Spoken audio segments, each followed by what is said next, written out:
Aplauda o nome do Senhor Jesus. Vamos lá, celebra o Rei da Glória. Aleluia. Amém. Glória a Deus. Aleluia. Saúde, amada igreja, com a paz do Senhor Jesus Cristo. Dou a todos os irmãos as boas-vindas à casa do Senhor. Amém. Que Deus em Cristo possa abençoar a todos rica e poderosamente. Aleluia. Deus abençoe. Tome o seu assento no nome de Jesus. Bem breve vamos para a nossa mensagem dessa manhã. Hoje certamente para a comunidade cristã é uma data especial. Amém ou não amém? Hoje é uma data especial e talvez não, obviamente não faria sentido trazer outra mensagem a não ser uma mensagem que estivesse conectada com a celebração da época. Aleluia. Nós estamos celebrando o quê? Então é assim que nessa manhã vamos falar sobre o mistério da Páscoa. Aleluia. Aleluia. Glória a Deus. 1 Coríntios capítulo do número 5. Bem breve para a nossa meditação. 1 Coríntios capítulo do número 5. Aleluia. Versículo do número 7. Quem já achou, diga eu já achei. Quem não achou, diga eu vou achar. Quem não está procurando, diga eu nem estou à procura. É porque tem os que não estão à procura. Na igreja tem todos os grupos. Quem já achou, diga eu já achei. Quem não achou, diga eu vou achar. Quem está à espera da tela, diga eu estou à espera da tela. Ei, misericórdia. Misericórdia. Vamos na igreja para trazer a sua Bíblia. Aleluia. 1 Coríntios 5, 7 diz assim a palavra do Senhor. Eu vou ler agora na versão King James primeiro, amém? Diz assim: livrai-vos do fermento velho, a fim de que sejais o quê? Massa nova e sem fermento, assim como certamente sois, porquanto Cristo, nosso Cordeiro Pascal, foi sacrificado. Agora eu vou ler na outra versão, amém? Alimpai-vos, pois, do fermento velho, para que sejais uma nova massa, assim como estáis sem fermento, porque Cristo, a nossa Páscoa, foi sacrificada por nós. Irmãos, se necessário fosse terminar o culto agora, essa passagem respondia tudo. Cristo é o quê? A nossa Páscoa. Vocês estão aqui? Eu dizia, se nós quiséssemos terminar o culto agora, algumas é melhor não. Mas falei com o ministro, fica só entre mim, ministro.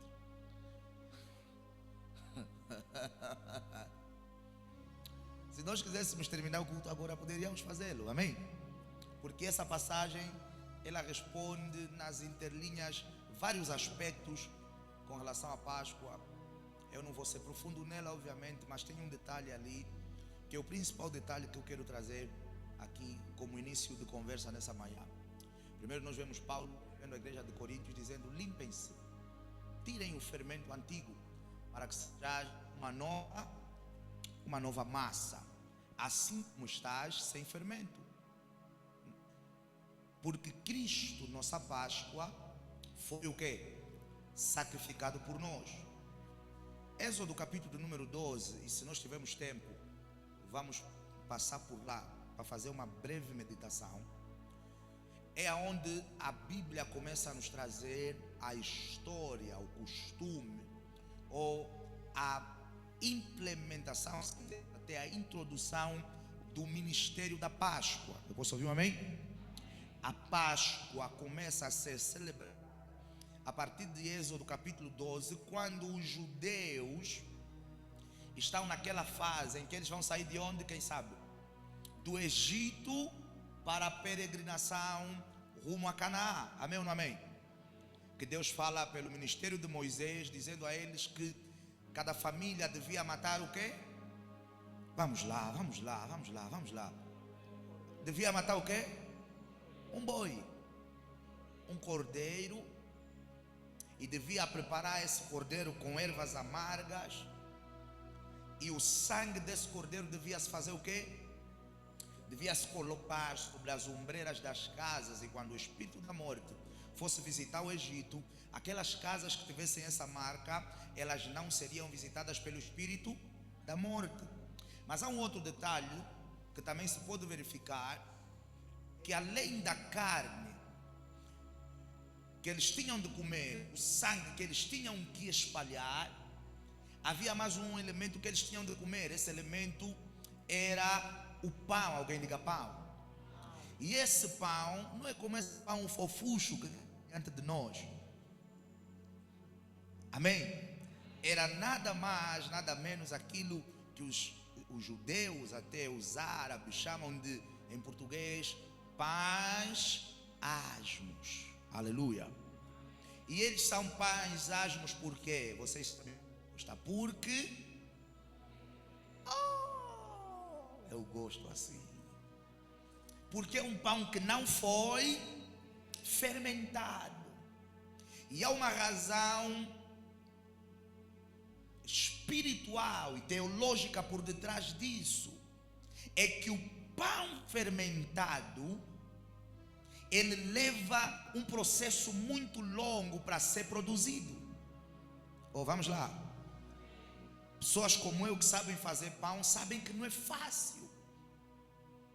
Você prepara a base, prepara a massa, coloca o fermento, faz aquela bola, arranja uma bacia, coloca sobre a bacia um pano em cima, e às vezes ajuda do forno, do lugar aquecido para a massa levedar. Perdi pessoas porque não sabem fazer pão. É só porque não sabem fazer pão. E você vai ainda na praça e depois volta. Há quem faz a massa de manhã e vai cortar a massa tarde. Me digam amém. Você dá uma espreitadela, enxou, levedor, tira a massa, corta a massa, para o pão ficar assim fofo como esse gordo que está aqui. E era tempo de avançar de forma imediata. Quando a Páscoa vem, existe passagem para outras fases em nome de Jesus. E a minha oração é que nessa manhã, ao comungarmos dessa santa ceia e desse princípio e dessa visão, Deus faça-nos passar para outras fases de vida em nome de Jesus. Diga amém. Então o pão tinha que ser um pão prático. Preparar a massa, colocar no forno e comer o pão. Hello? Porque a passagem tinha que ser uma passagem rápida. Vocês têm que sair daí do cativeiro. Não há tempo para esperar a massa o quê? Levedar. Não há tempo para colocar fermento e tal. E depois tem os perfeccionistas. Alguns acham que já está. Outros vão dizer, deixa mais um pouco. E isso ia gerar algum atraso. Por conta disso, amados no Senhor, quando chega a Páscoa, o judeu, quando chega a Páscoa, na casa deles, literalmente, eles tiram todo o fermento de casa, ou todo o resquício de fermento, ou toda evidência de fermento. Estou a falar no sentido literal. Ou seja, se eles tiverem um pote que tem fermento, eles vão pegar aquele fermento e vão deitar fora. Vocês estão a perceber o que eu estou a falar? Eles deitam fermento físico, não estou a falar espiritual, fermento físico. A senhora Maria, ela vai para a cozinha e ela procura, tem fermento aqui, tem fermento. Vai para a despensa, tem fermento. E todo fermento, tudo que tenha um efeito semelhante, eles pegam disso e fazem o quê? E deitam fora. Hello?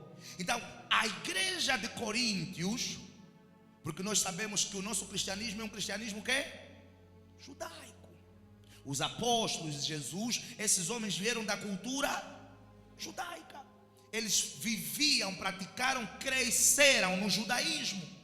Então, a igreja de Coríntios estava a limpar a casa porque é Páscoa. Temos que tirar o quê? O fermento da cozinha para deitar fora. E Paulo vai escrever a eles dizer assim, que o fermento velho, aí onde Paulo fala do fermento velho, não é aquele fermento que está na despensa que você tem que se preocupar. O fermento que você tem que se preocupar não é aquele fermento que está na cozinha. O fermento que vai nos tornar nova massa, na verdade o que Paulo está a falar para eles é o quê? É a vida antiga, é os hábitos antigos, é os costumes antigos, são os pecados antigos, para nós nos tornarmos novos, em honra e reverência à nossa Páscoa, que foi sacrificada por nós. Nós não temos que focar no fermento material, não é limpar nossa casa com aquele fermento que está na prateleira. Somos nós nos limparmos de coisas erradas que praticamos, que cometemos. Eu não queria falar isso, mas veja, tem que falar. Você vai para as nossas igrejas evangélicas e, desculpa pelo que eu vou falar, você ainda encontra os irmãs que namoram com homem casado. Oh, ninguém falou amém. Eu não estou a falar na X, eu estou a falar no meu evangélico. Você encontra homens que têm 7 catorzinhas, 4 garinas, e é cristão, e domingo está aqui também no Anganaçuco. Levanta as mãos, chora na presença, ajoelha, participa da ceia. É isso que Paulo está focando na igreja de Coríntios, porque o problema da religião qual é?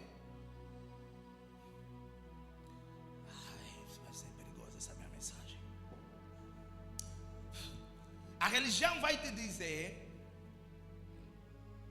não vou ser deep para vocês não perceberem algumas coisas aqui.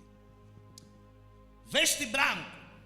Se você não vestir tudo branco, está em pecado. Mas esse irmão que nós estamos preocupados em vestir branco, vive com a mulher dele e ainda não casou. Então nós estamos mais preocupados se ele vai andar todos os dias vestido de branco. Hello? Não bebe aquilo, não come aquilo, não ouve aquele tipo de música, porque senão você vai para o inferno. Mas vive maritalmente, não casou. Quando dorme com a mulher dele uma semana, oram só, porque eles são anjos, foram canonizados, a carne deles mortificou, chegaram à dimensão de Paulo. Hello? Então uma das principais características da religião é que ela foca muito nos atos e não nos propósitos. Ela foca muito no quê? Nos atos e não nos propósitos. E não nas razões pelas quais alguns princípios, até que foram biblicamente instituídos no Antigo Testamento, a razão pela qual esses princípios foram estabelecidos. Então, vai chegar a Páscoa e você, veja, se a gente for para Israel agora e levar caixas térmicas, vamos vir com caixas térmicas cheias de fermento, porque literalmente na celebração pascal deles, eles estão a tirar o fermento de casa, contando que se eu não tenho fermento em casa, eu estou num estado de honra a Deus para passar para outro lado. Paulo está a dizer, isso não é o mais importante. Porque às vezes você não tem fermento em casa, mas você bate a tua mulher. Às vezes você não tem fermento em casa, mas você se embriaga. Às vezes você não tem fermento em casa, mas você vive em adultério, em fornicação, consciente e constante. Às vezes você não tem fermento em casa, mas é rude, é buçal, é problemático. Então, o fermento que nós temos que tirar não é o de casa, são das coisas que nos inflamam. Eu pensei que eu ouvi um amém. São das coisas que nos inflamam. Então, eu quero começar essa manhã dizendo exatamente isso. Em honra ao sacrifício de Cristo, que é a nossa Páscoa, que foi sacrificado, crucificado por nós, nós devemos tirar o quê? O fermento do nosso coração. Aquilo que há 2 ou 3 semanas atrás nós falamos aqui, as obras mortas. Eu posso ouvir o amém dessa igreja? Nós devemos fazer renúncias para honrar o sacrifício que Jesus o quê? Fez por nós. Ou seja, se na concepção deles não deve existir nenhum resquício, evidência de fermento físico, é expectável que em nós todas as obras negativas que nos podem inflamar, a gente possa renunciar, a gente possa rejeitar. E não importa se o general Francisco que está a pagar a renda de casa, se uma mulher em Deus tomar uma decisão dessa natureza, Deus vai lhe honrar e vai lhe recompensar. Mas eu já tenho filhos com ele e sempre vivemos assim. O erro vai continuar sendo erro mesmo que todo mundo esteja fazendo. Então, vocês podem estar a dizer que eu não tenho fermento e confortáveis em obras que são as coisas às vezes que o Senhor mais quer que a gente faça. Então, na Páscoa, além de celebrar, porque Páscoa é mesmo uma celebração para nós, além de celebrar, também é um processo, ou seja, um período, está melhor assim, de transformação e autoavaliação. Tirar de nós todo fermento. Fale para o seu irmão da esquerda, ele é simpático. Fala, tirar de nós todo fermento. Tirar de nós todo fermento. Aleluia. Glórias a Jesus. Êxodo capítulo 12, se calhar, vamos passar por lá. Era mesmo só para falar com o da esquerda, porque o da esquerda é mais simpático. Eu vi o da direita, está aqui com as caras. Vamos lá, Êxodo capítulo do número 12, versículo 1.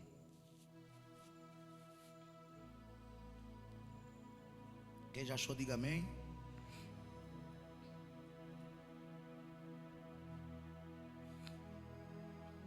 O da direita ficou com ciúme. Fala para o da direita, fala para o da direita. Fala, tirar de nós todo fermento. Mas se o pastor já mandou falar para ti, você tem que mostrar que você é mais simpático que o outro. Fala, esse que você falou agora, fala de novo. Tirar de nós todo fermento. Tirar de nós todo fermento. Aleluia. Porque não é só celebrar. Na verdade, eu vou falar mais uma vez, e se calhar lá para o final da mensagem eu entro um pouco nesse ponto. É mesmo uma celebração.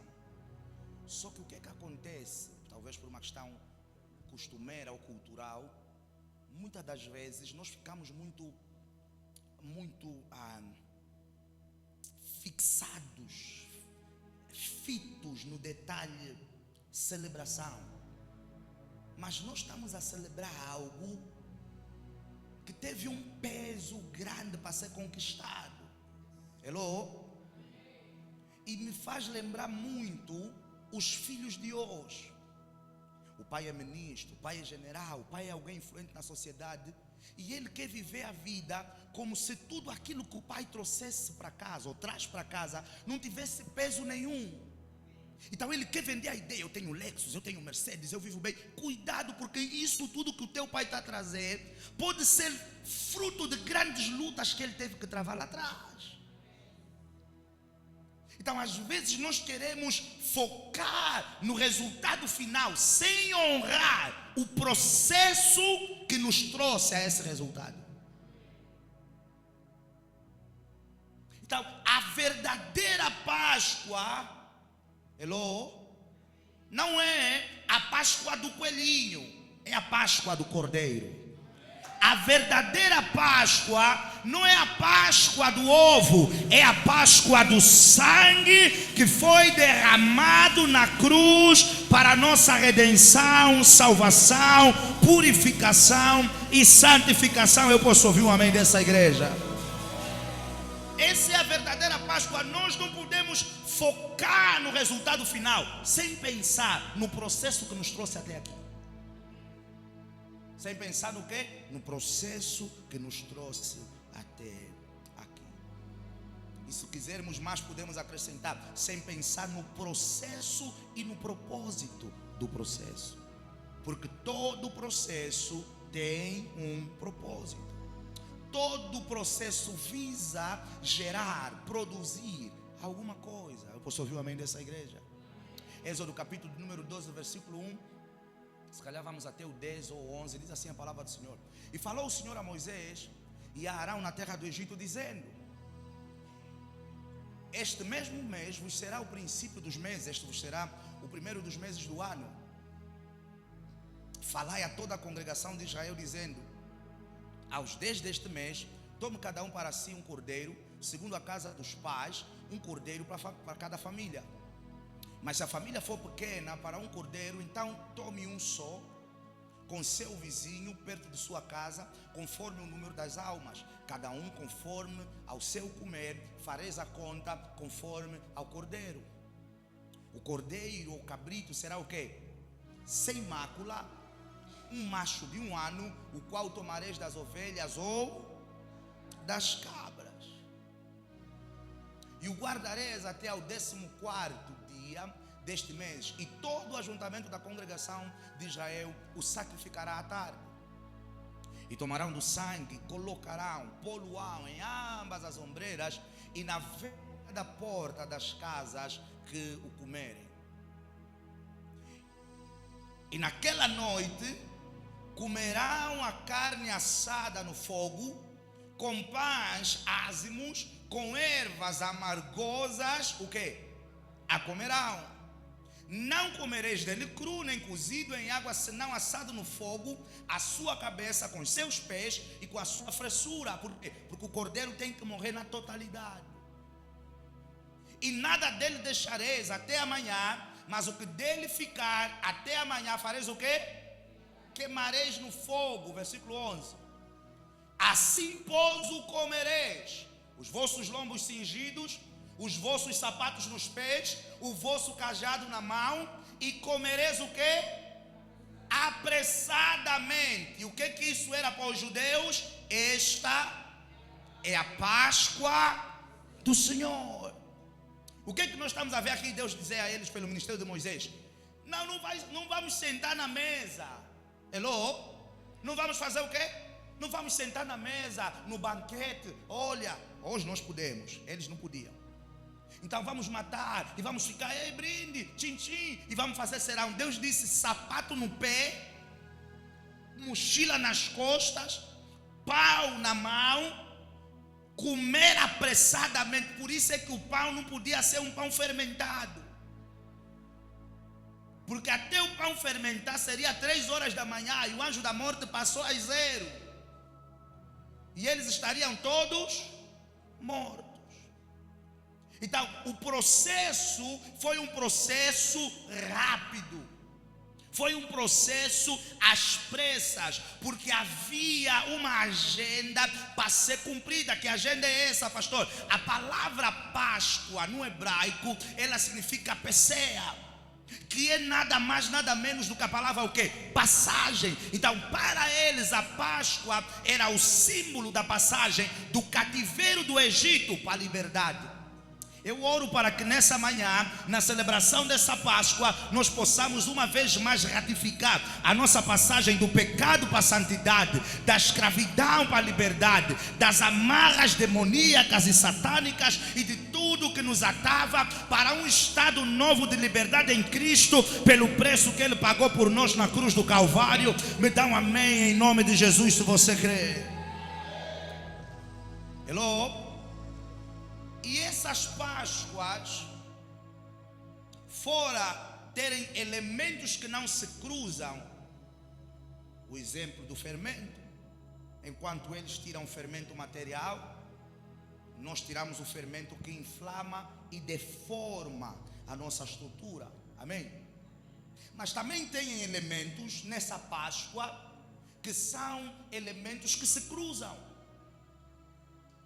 E um dos elementos que se cruza tanto na Páscoa dos judeus como na Páscoa dos cristãos é o elemento chamado ceia.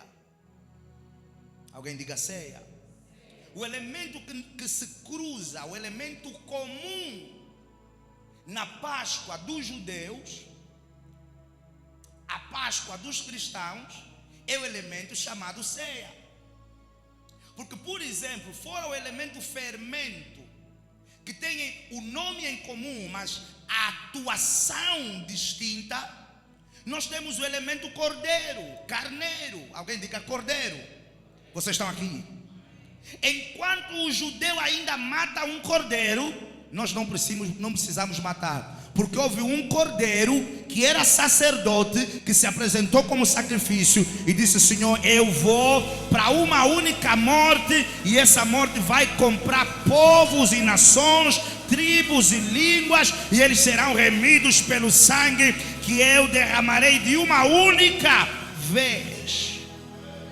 Então, se todo ano o judeu precisa matar o cordeiro, o carneiro, a ovelha, nós só precisamos tomar posse daquilo que o cordeiro sem mácula, que o seu nome é Jesus, pagou na cruz do Calvário por todos nós. Vamos lá bem rápido, João, capítulo de número 6.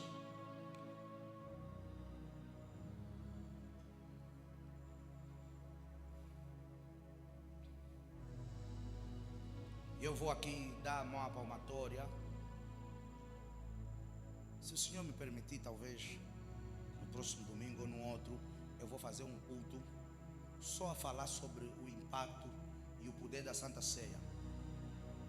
Porque eu sei que às vezes nas nossas igrejas, quando fazemos algumas coisas, fazemos já pelo hábito, fazemos no automático. E sempre que nós formos fazer algo pelo hábito, sem a devida revelação, não vai gerar para nós os devidos resultados. Não vai.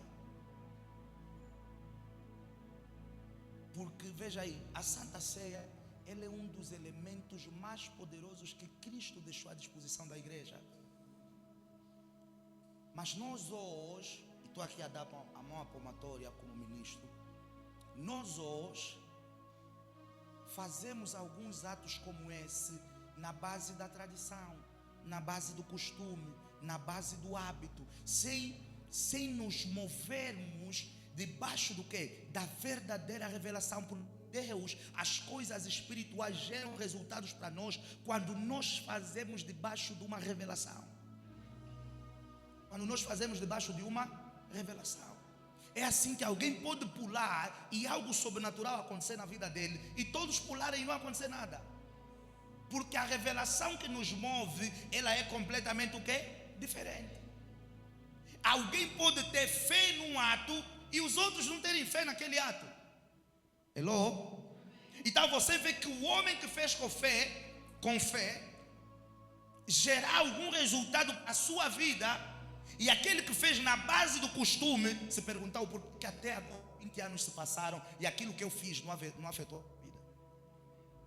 Porque o grande problema das nossas igrejas é que depois de um tempo fazendo as coisas, nós já estamos fazendo porque sabemos fazer. Não estamos a fazer porque entendemos o porquê que estamos a fazer. Que o Senhor não nos permita caminhar, veja, a jornada da fé na base do hábito. Que toda vez que a gente tiver que participar de algo, que a gente o faça debaixo de fé e da revelação correta do poder daquele ato com o qual nós nos estamos a envolver. Porque há um poder strong por detrás da Santa Ceia. João capítulo de número 6, vamos lá bem rápido, versículo 48.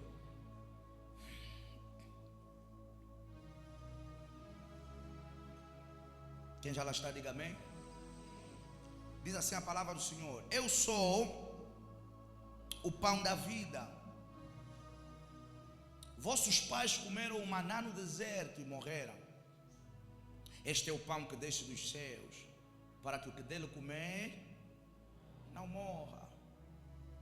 Eu sou o pão vivo que desceu do céu. Se alguém comer deste pão, viverá para sempre. E o pão que eu dei não é outro, não é o fermentado, é o pão imaculado. O pão que eu der é o quê? A minha carne, que eu darei pela vida do mundo. Antes de avançar, recue, seu filho, recue. Presta atenção nisso. Se você não tiver a revelação correta, e foi o que aconteceu com alguns discípulos, ao ouvirem Jesus a falar o que ele estava a falar, que tem que comer a minha carne, tem que beber o meu sangue, que a minha carne verdadeiramente é comida, o meu sangue verdadeiramente é bebida. O que o grosso dos discípulos fez? Abandonou Jesus. Porque os atos espirituais precisam desses dois elementos: fé e revelação. Se você não tiver revelação, creia, pelo menos. Hello? Se você não tiver a revelação, pelo menos crê. Porque imagina um cara que está dizendo: eu vou dar minha carne. E a minha carne não é só carne, a minha carne é comida. E vou derramar o meu sangue, porque eu sou pão. E daqui a nada, eu que sou pão também já virei carne. Ei, eu sou um pão que sangra. Se você beber, você começa a falar: não, esse homem aqui que nós estamos a seguir, esse homem não está bem. Ele é pão, agora virou sangue, virou carne, que vamos lhe beber, que vamos lhe comer. Esse aqui é bruxo. Esse está nos introduzir aqui no sacerdócio das trevas. Esse é feiticeiro. Por isso é que os outros fugiram. Porque os outros estavam a seguir um movimento. Sabe, aquela Maria vai com a onda, a Maria vai com todos os famosos segue-bala. Jesus tinha bué de segue-balas. 120 que desceram para 70 e depois ficaram 12. Porque você pode estar num ajuntamento de milhares e às vezes só 2 pessoas perceberem o que está acontecendo. E as demais pessoas só estão ali porque o hábito, o costume, porque é ali que está a bater, é ali que estão a comentar, é ali que todo mundo está a ir para lá. Mas ele também não está percebendo, todo mundo está a ir para lá porque eles também não sabem. É assim que um certo dia Jesus faz um milagre, multiplica. No outro dia a multidão multiplica. Ele disse: calma aí, vocês vieram aqui por quê? Porque vos disseram que aqui estão a multiplicar pão e peixe. Mas quando na verdade o ponto fulcral não era o quê? A multiplicação dos pães e peixes, mas a mensagem que eu estava a trazer para vocês. Então há pessoas que vão ir para lugares sem perceber o porquê que eu estou aí naquele lugar. Eu sou o pão vivo que desceu do céu. Se alguém comer deste pão, viverá para sempre. O pão que eu dei é a minha carne, que eu darei pela vida do mundo. Disputavam, pois, depois o que é que eles começaram a fazer? Começaram a discutir, porque eles começaram a falar: esse discurso aqui tem muitas o quê? Incongruências. Hello? Disputavam, pois, os judeus, discutiam os judeus entre si, dizendo: como nos pode dar este a sua carne a comer? Como é que esse vai nos dar o quê? A carne dele. Disputavam, pois, os judeus entre si, dizendo: como nos pode dar esta sua carne a comer? Jesus, pois, lhes disse: na verdade, afirmou, na verdade, enfatizou, vos digo que se não comerdes a carne do Filho do Homem e não beberes o seu sangue, não tereis vidas em vós mesmos. Porque se a memória não me falha, no livro de Levítico a Bíblia vai falar que a vida da carne está onde? No sangue. Então, amados do Senhor, não existe vida plena e verdadeira fora de Jesus Cristo. Deus permite o homem viver até que ele tenha a sabedoria e a revelação de encontrar o caminho de Cristo, para que ele viva uma vida plena. E isso não sou eu que estou a dizer, Jesus é quem falou. Volte para o 53, por favor. Hello? Jesus, pois, lhes disse: na verdade vos digo que se não comeres a carne do Filho do Homem e não beberes o seu sangue, não tereis vida em vós mesmos. Quem come a minha carne e bebe o meu sangue tem o quê? A vida eterna, e eu o ressuscitarei no último dia.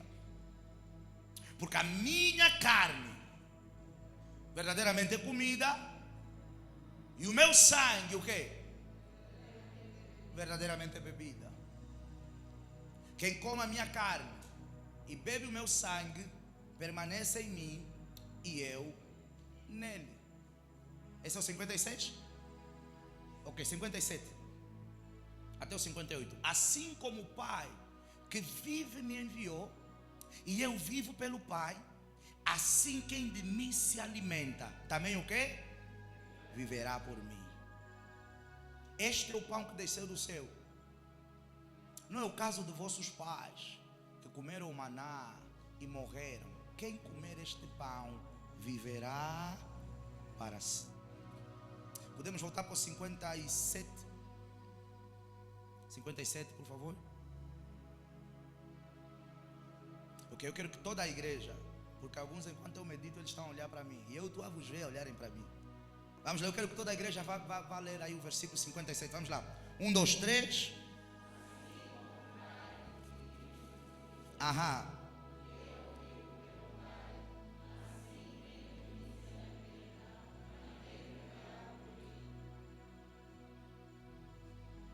Eu ia dizendo dos principais ministérios ou até mistérios espirituais que a Bíblia por meio de Jesus nos trouxe é o mistério ou ministério chamado Santa Ceia. Na verdade, amados no Senhor, o que é que Jesus estava a explicar aí? Jesus estava a explicar o processo da sua morte e parte do propósito da sua morte. Vocês estão aqui? Primeiro. Segundo, Jesus estava a explicar o propósito daquilo que passaria a se tornar a ceia dos cristãos. Porque a base e o fundamento da ceia do cristão não é a carne com pão ázimo. E nós aqui falamos asmos, na verdade.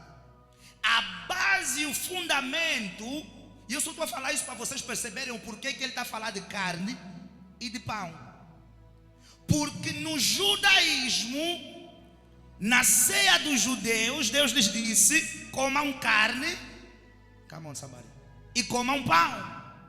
Então Jesus está dizendo: vai chegar um novo tempo que aqueles que vão me seguir não vão precisar comer aquela carne e aquele pão, porque a minha carne será aquela carne que vai se transformar em pão, e será essa carne pão que vocês vão ter que passar a comer, para que a minha vida, em memória de mim, para que a minha vida faça o quê? Brote na minha vida, para que o impacto da minha vida se veja em vossas vidas, para que aquilo que está em mim flua em vocês, para que aquilo que eu possuo, vocês possuam também, porque aquele que me enviou, eu vivo pelo Pai, e aquele que comer de mim, aquele que beber de mim, ele também vai viver de mim, assim como eu vivo pelo Pai.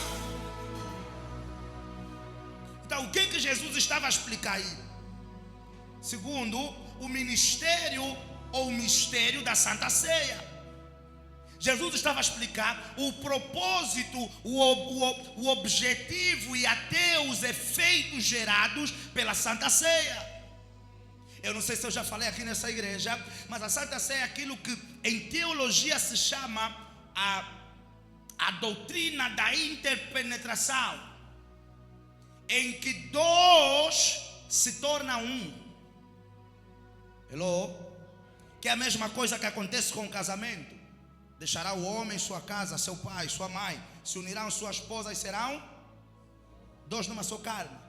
Então, quando nós participamos da ceia com a revelação correta, com a revelação e a visão de que esse não é o pão da padaria do tio Francisco, mas eu faço isso como Jesus disse aos seus discípulos, em memória de Cristo. Então, nossa vida passa a entrar na vida de Cristo. Vida de Cristo passa a entrar na nossa vida. Quer dizer que o que não estava no sangue de Jesus não pode estar no meu sangue, porque nós agora somos dois numa só carne. O que não estava na carne de Jesus não pode estar na minha carne, porque pela ceia nós nos tornamos dois numa só carne. É a minha vida dentro da vida dele, é a vida dele dentro da minha vida. Quer dizer que quando eu tomo a ceia com a revelação correta, eu começo a viver por Cristo. SIDA tem que sair do meu sangue, diabetes tem que sair do meu sangue, quistos, miomas tem que sair do meu corpo, porque agora a vida de Cristo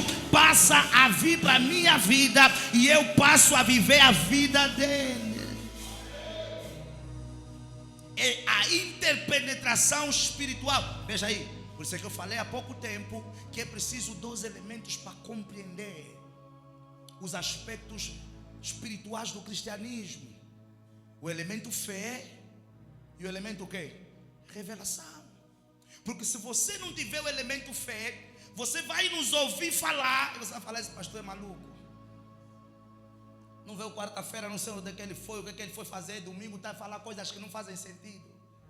Eu não sou o primeiro a falar coisas que não fazem sentido. As coisas que Jesus falou que nós lemos, se nós formos lógicos, também não faz sentido.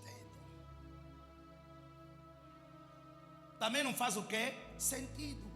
Mas quando você vem movido de fé, você diz: eu vou viver, ou seja, eu vou experimentar e eu viverei os benefícios por detrás desse ministério ou mistério. Então ali Jesus estava explicando a eles também a sua morte. Jesus estava a explicar a eles o processo da cruz, o processo da sua crucificação. E Jesus estava a explicar, e eu não tenho tempo para abrir o livro de Mateus e depois também explicar, mas eu vou já trazer aqui o contexto, que nós vamos ver numa outra visão, diferente da visão de João, quando Jesus de fato senta e ceia com os discípulos. Hello? Quando Jesus de fato senta e ceia com os discípulos, aquilo que na Bíblia nós vamos encontrar como a Páscoa, a celebração que eles vão fazer da Páscoa. E nessa celebração da Páscoa, nós já vemos Jesus partir o pão, ensinando a eles como seria daqui em diante. Se você for estudar ou meditar na Páscoa que Jesus fez com os discípulos, nós não vamos ver lá eles a comerem carne, porque Jesus já estava a trazer uma nova revelação que fluiria para os cristãos.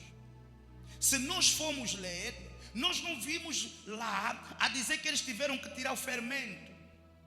Uma outra coisa que os judeus fazem, os muçulmanos também fazem. Vocês já viram, provavelmente na tua rua tem em Mamadou. Diga amém. Tem em todos os lugares. Hello? Eles têm uma caneca, não sei se é caneca, se é cantil, se é jarra, e eles sentam no passeio. E lá, quem já viu? Os judeus também fazem isso. E na concepção deles, espiritualmente, isso significa, toda vez que eles fazem isso, eles falam palavras, oram, rezam, e para eles é um ato de purificação. Hello? É um ato de purificação. Mas se vocês forem meditar, quando Jesus toma a Páscoa ou participa da Páscoa com os discípulos, a Bíblia não nos fala de nenhum elemento tradicional que Jesus e os discípulos tiveram que observar na última Páscoa de Jesus com os discípulos. Na última Páscoa que Jesus tem com os seus discípulos, projeta aí o 47, deixa lá o 47 por favor, 57, desculpa. Na última Páscoa que Jesus tem com os seus discípulos, tudo que Jesus vai explicar a eles é a cruz por meio da mesa da comunhão. E quando nós estamos a falar de comunhão, vocês são inteligentes, significa o quê? Comunhão.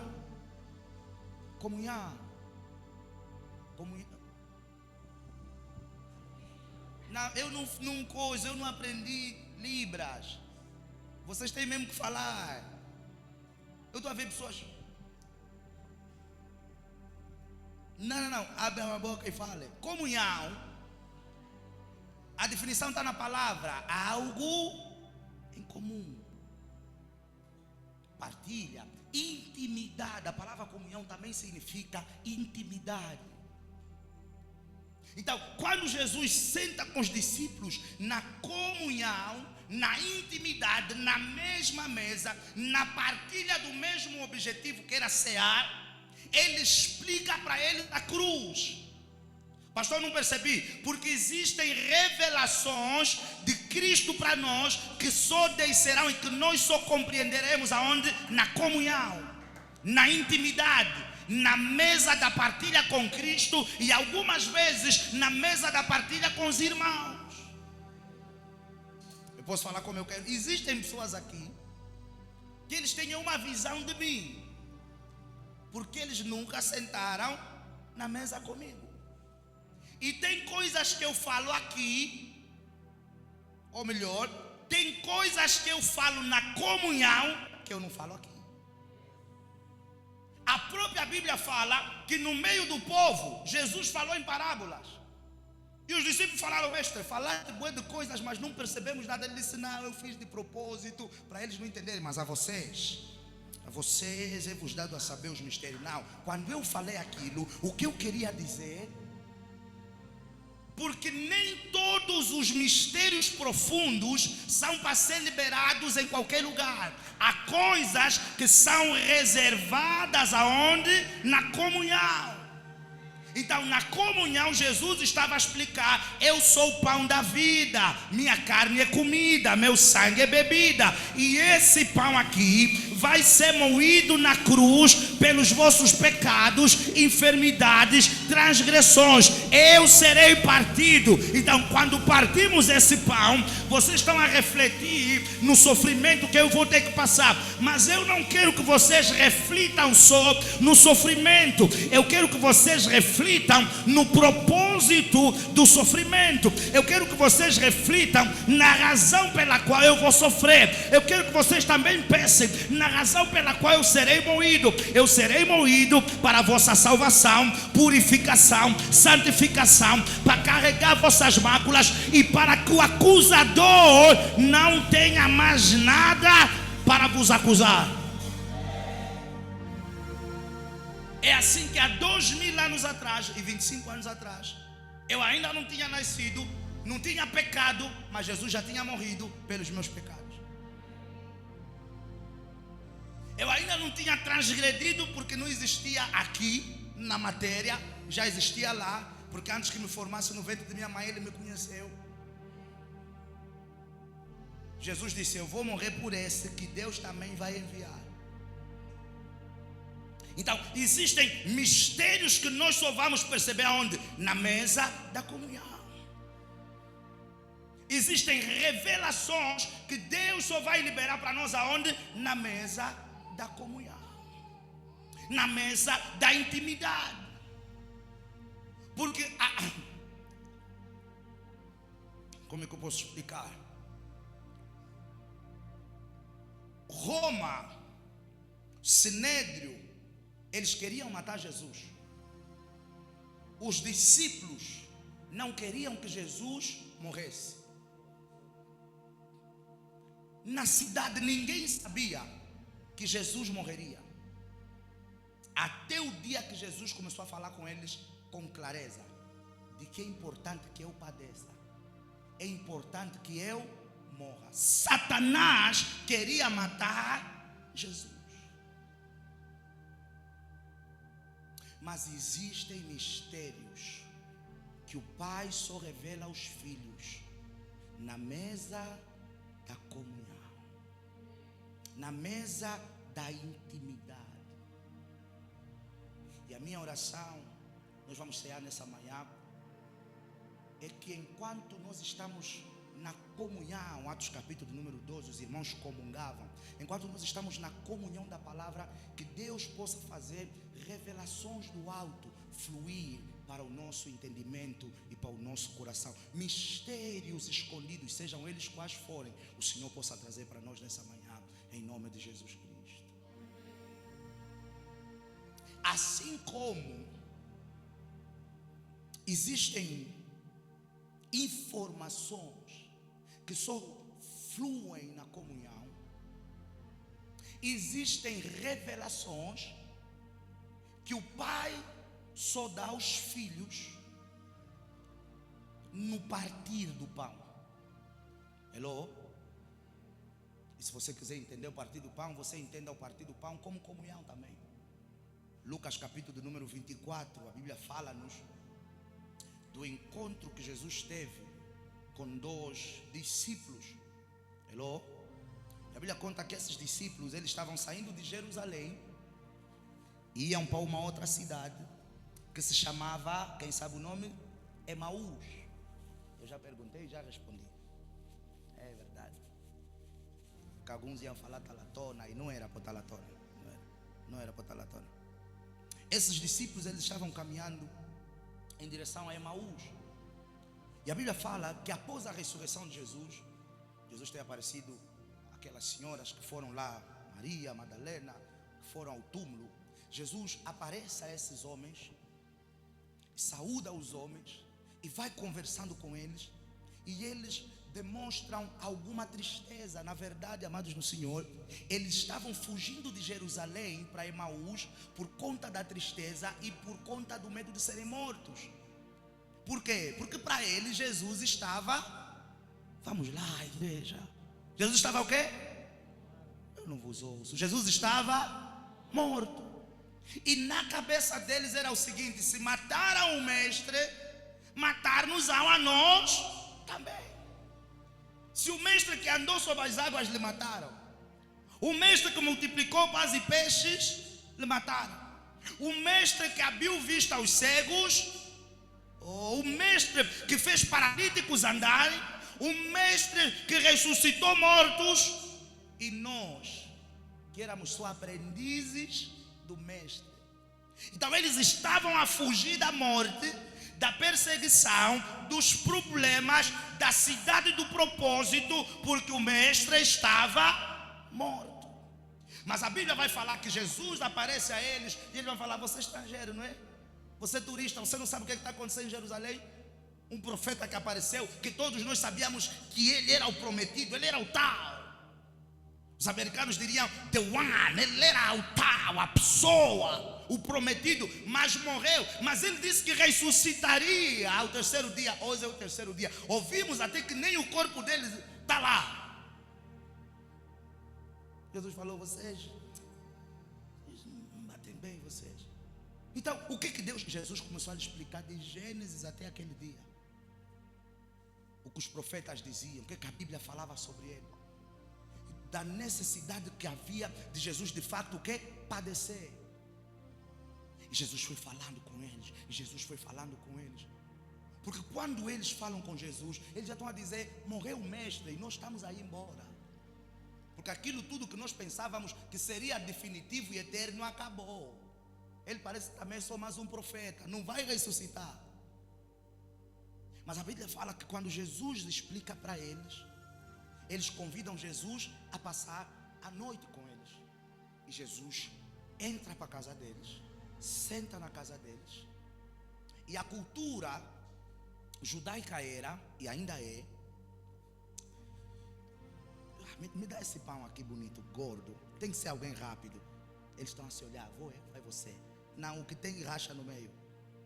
A cultura era que se eu vem e dá o obreiro Fernando para minha casa, não era eu que partia o pão.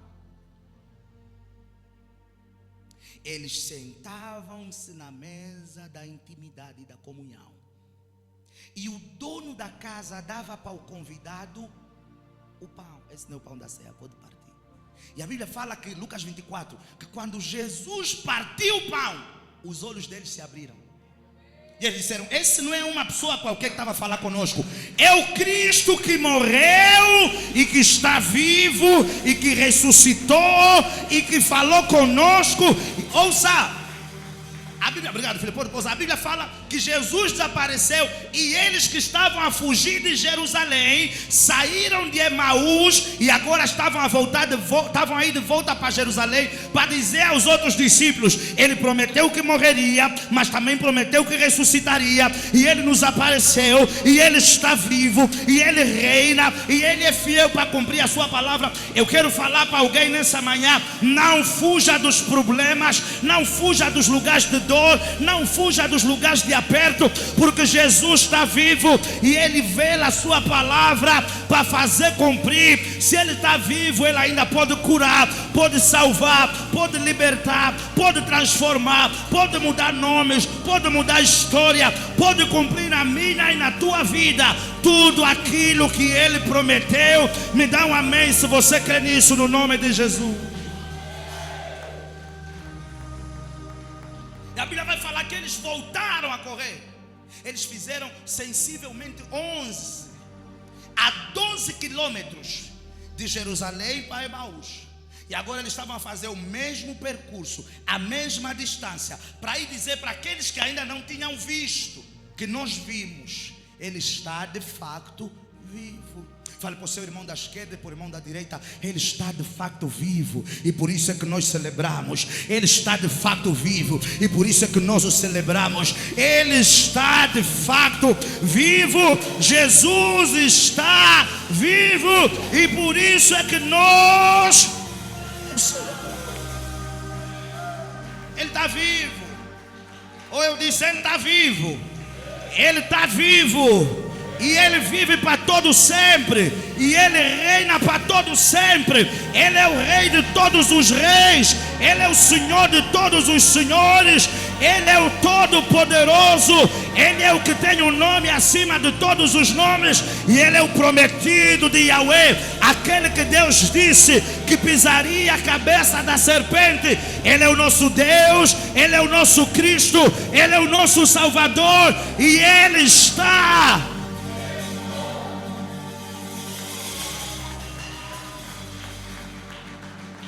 Take your seat. Sente. Quando no domingo Maria Madalena, se a memória não me falha, mulher de Cusa e outros, que eram aquelas mulheres de Lucas 8 que sustentavam o ministério de Jesus, quando elas vão para o sepulcro, a Bíblia diz que elas estavam a orar no caminho: quem nos removerá a pedra? Quem vai abrir a pedra para nós? Porque segundo os estudadores ou estudiosos, os arqueólogos, essa é a palavra, aqueles que estudam antiguidades e provam a ciência, a Bíblia, com tudo isso ali, eles contam que era necessário 20 homens para fazer o quê? Para remover a pedra. Então não era qualquer pedra que meteram lá, porque eles sabiam, os discípulos só são 11. Porque um se matou. Porque além de meterem uma pedra que 11 não removem, a Bíblia fala que colocaram guardas. E as mulheres estão no domingo a caminho do templo, ou do túmulo, desculpa, e elas estão a se perguntar: quem vai remover a pedra por nós? Alguns dizem assim: não, removeram a pedra para Jesus sair. Não, Jesus não precisava de pedra fora para ele sair. Porque quando ele vai na casa em que os discípulos estão, a Bíblia fala que ele não bateu a porta, ele passava pela parede. Porque quando ele ressuscita, ele já não ressuscita com um corpo material, ele ressuscita com um corpo de glória, transfigurado. Então, o anjo que desceu no túmulo, desceu para remover a pedra para quem? Para as mulheres, não para Jesus. E a Bíblia fala que quando essa mulher chega lá, ela, primeira coisa, vê que a pedra está removida. A segunda coisa, ela vê que o lençol está lá, mas o corpo não está. Se ela fosse angolana, mamãe, Mana Marta, Mana Maria, roubaram o corpo do mestre. Eles iam fazer um óbito em cima do outro óbito. É assim que ela vai ver um jardineiro. Se ela fosse angolana, na Bíblia é polite. E elas viram um homem, não, se ela fosse angolana, ela ia agarrar o jardineiro nos colarinhos. Você mesmo, porque os seguranças, porque veja, ela não sabe o que aconteceu. Porque quando o anjo desceu, os seguranças fugiram. Então já não tinha mais segurança. Segurança não está, você sabe. Jardineiro no túmulo, você sabe. Está onde o corpo? É assim que daqui a nada Jesus chama o nome dela. E ela ouviu a voz e disse: Raboni. Jesus disse: vai dizer aos outros que eu estou vivo. Mas pastor, por que o pastor está nos contando essa história? Porque veja, algumas pessoas, e aconteceu na história da Bíblia. Eu estou a correr por conta do tempo. Você já tem fome, eu quero vos dar pão. Mas veja aí, quando o sinédrio descobre que ele ressuscita, a Bíblia fala que pagaram os guardas e alguns homens para dizer o quê? Não, os discípulos dele foram lá e roubaram o corpo dele para dizer que ele ressuscitou. Mas vocês são inteligentes. Se Jesus, que era o Pai grande, vocês lhe mataram, esses que roubaram o corpo dele, vocês não lhes prenderam por quê? Os guardas começaram a difundir a informação. Não ressuscitou, mas só que a Bíblia fala que Jesus ficou na cidade durante 40 dias. Então, essa informação foi sendo o quê? Desconstruída, porque muitos voltaram a ver Jesus. Então, se os guardas sabem que Pedro, João, até vou falar como a música, Pedro, Tiago, João no barquinho, se eles sabem que esses é que roubaram o mestre, por que não prenderam esses? Por que não disseram está onde o corpo do mestre? Se tinham poder para prender Jesus, não teriam poder para prender esses 3 ou os 11 que sobraram? O que é que eu quero dizer, amados no Senhor? Se você for para a Ásia, para os lugares em que Buda, se você for para Meca, os lugares em que Maomé, se você for para a Cidade Alta, onde enterraram o Agostinho Neto, a José Eduardo dos Santos, se você for para outros lugares de outras religiões, você vai encontrar os túmulos dos seus deuses, ou até mesmo dos seus profetas. E vai estar lá escrito: aqui jaz os restos mortais de Buda, Confúcio, Maomé, etc e etc. Se você pegar o teu dinheiro e tratar um visto, e ir agora para Israel e pagar um guia turístico, ele vai te dizer: eu quero ir para o lugar aonde enterraram o meu mestre. Ele vai te levar para aquele lugar. Só que para minha e para tua surpresa, lá está escrito em inglês: e Israel. Ele já não está aqui. A tumba está vazia, o túmulo está vazio. Ele vive, ele está vivo e eterna e para sempre viverá. E veja como é que ele é bom. Versículo 57, na parte final, ele está dizendo que quem se alimenta de mim também viverá por mim. Se ele vive para sempre, ele está a nos dar, e no versículo todo que nós lemos, nós vimos a liberdade de viver na mente com ele. Ele está vivo, e essa é a razão da nossa celebração. Nós não estamos a celebrar um Deus que morreu. Jesus não está vivo. E as religiões discutem isso. A ciência já avançou tanto. E é uma coisa muito simples. Nenhum estudo arqueológico, até daqueles que duvidavam, conseguiu trazer hoje um fêmur, um osso para falar: não, nós vimos esse aqui, é de Jesus. Inclusive eu já vi histórias, e um deles é uma pessoa que vocês devem conhecer, chama-se Augusto Cury, um brasileiro, escritor e etc, etc. E vários arqueólogos, várias pessoas que queriam provar que Jesus não existe, ou que Jesus não está vivo. No final ou na jornada, eles descobriram que Jesus está vivo e eles se converteram ao cristianismo. Ele está vivo e nós vamos viver eternamente com Ele.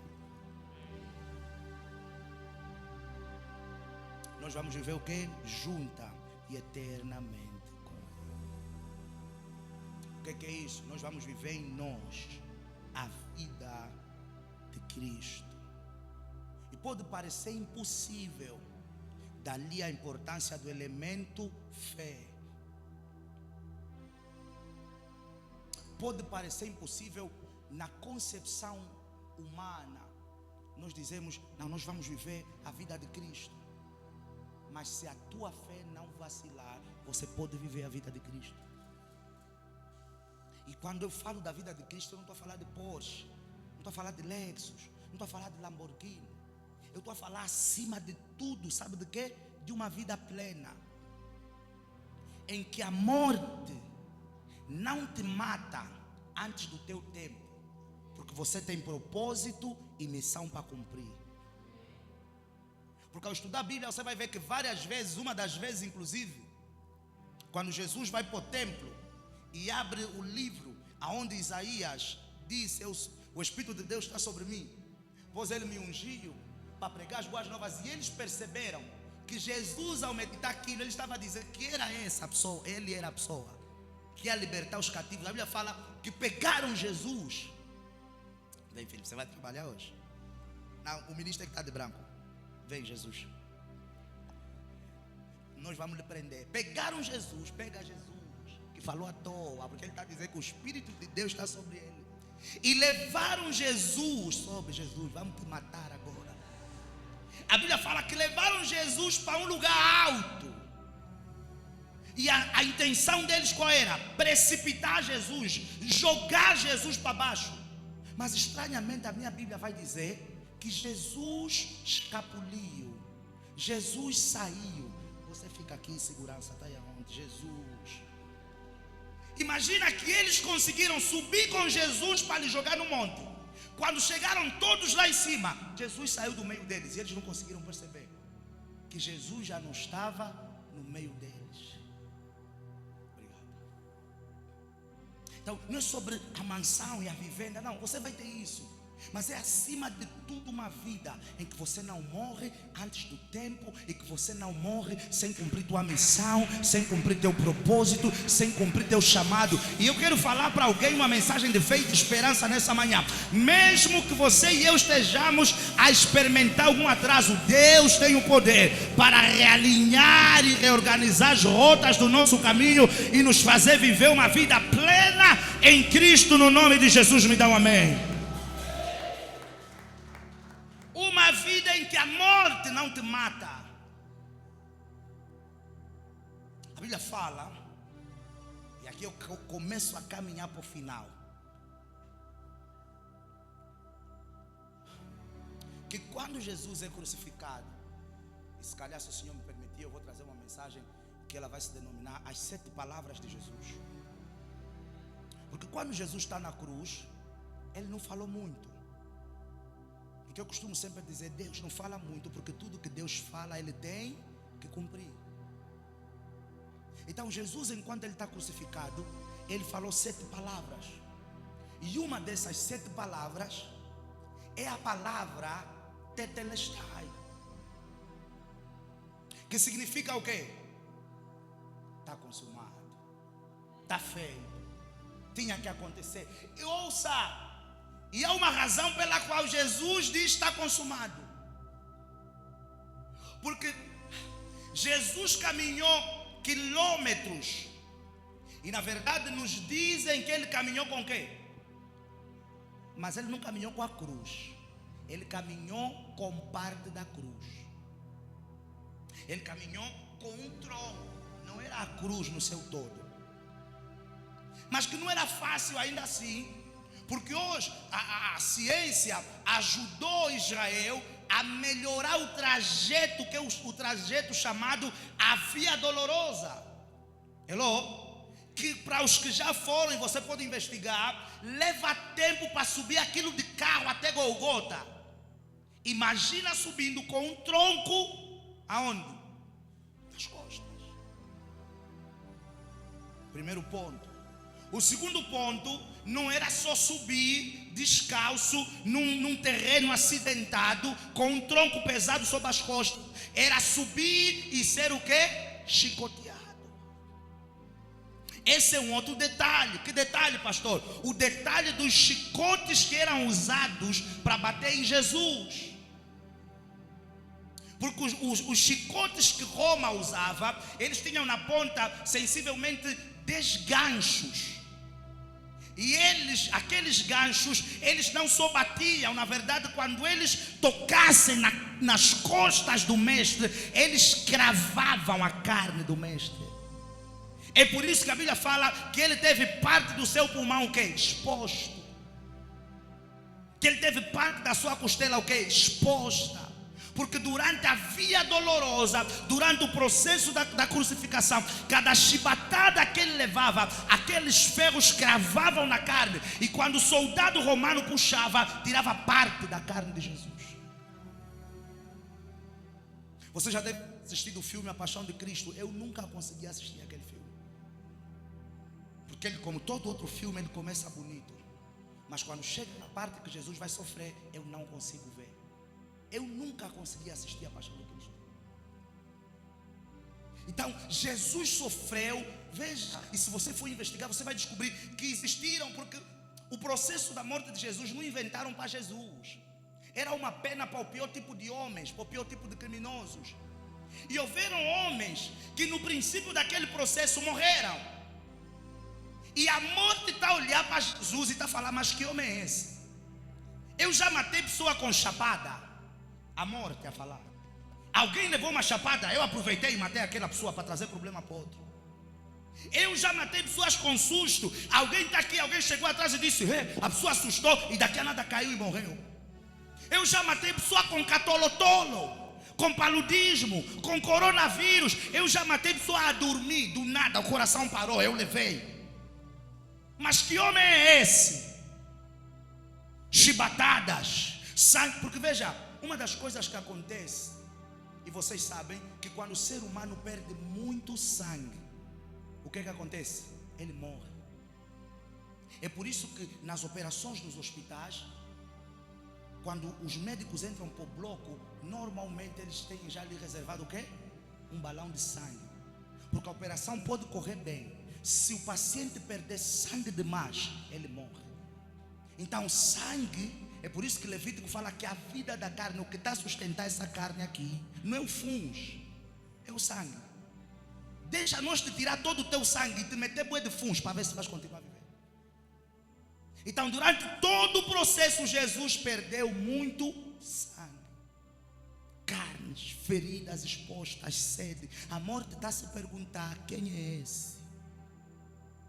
Que eu não estou a conseguir matar. E eu acredito que o meu Jesus está na cruz. E ele está a ver a morte a tentar de todas as formas. A morte está a dizer: eu não estou a conseguir te matar. Eu estou a ver, eu imagino, daqui a nada. E a Bíblia fala que cravaram uma flecha, uma lança na costela. E daqui a nada já não tinha mais sangue, saiu água. E a morte está a dizer: mas quem é esse que não morre? João Batista foi rápido, foi decapitado. Quem é esse que nenhum castigo acaba com ele? E Jesus está a olhar para a morte, está a dizer: vou te ajudar. Tetelestai, Senhor, já não há mais nada para acontecer. Pai, a ti eu entrego o meu espírito. O único homem que passou na terra que a morte não matou se chama Jesus. Ele entregou o Espírito e ele expirou.